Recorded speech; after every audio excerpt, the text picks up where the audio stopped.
of Alasco CTS alone. So please open a trading account with us. Hope you have a lot of time this December. Now let us go back and see how we can trade in MCX Copper and what we expected yesterday. The chart which you are viewing is an 1 hour chart. That means all the single candlestick here represents 1 hour. Whenever I place the cursor on a particular candlestick, you can see the date and time below.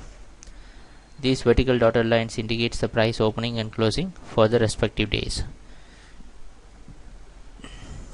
You can see this a very tiny doge type of candlestick here that represents yesterday's price opening. Approximately the price opened around 446.5.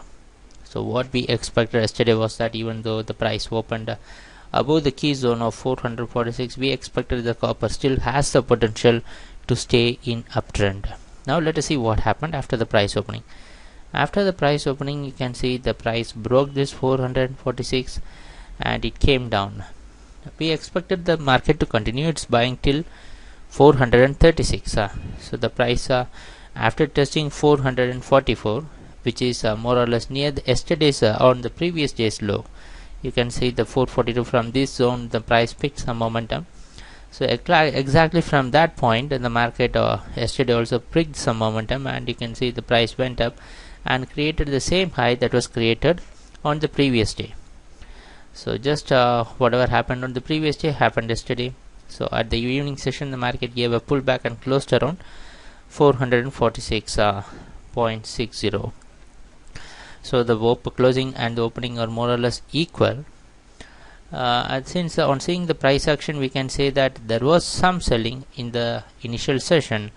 Today the expected price opening is going to be around 446. This is based upon the COMEX price direction. We are predicting the price, so it is expected to be around 446.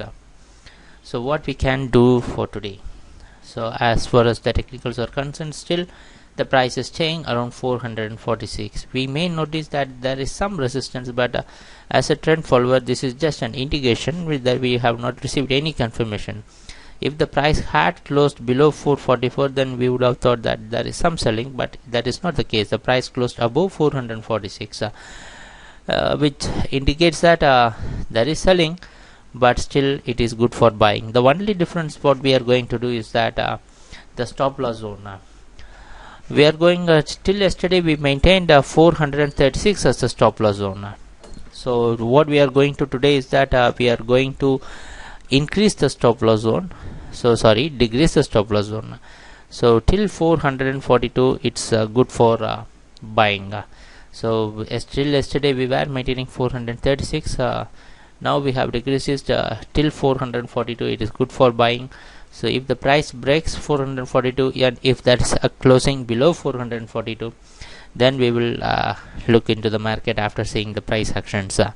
So let us see what's going to happen during the trading session, and the possible targets are and 452 if the trend continues. So let us see. Thanks for watching our videos. Happy trading. Take care. Bye.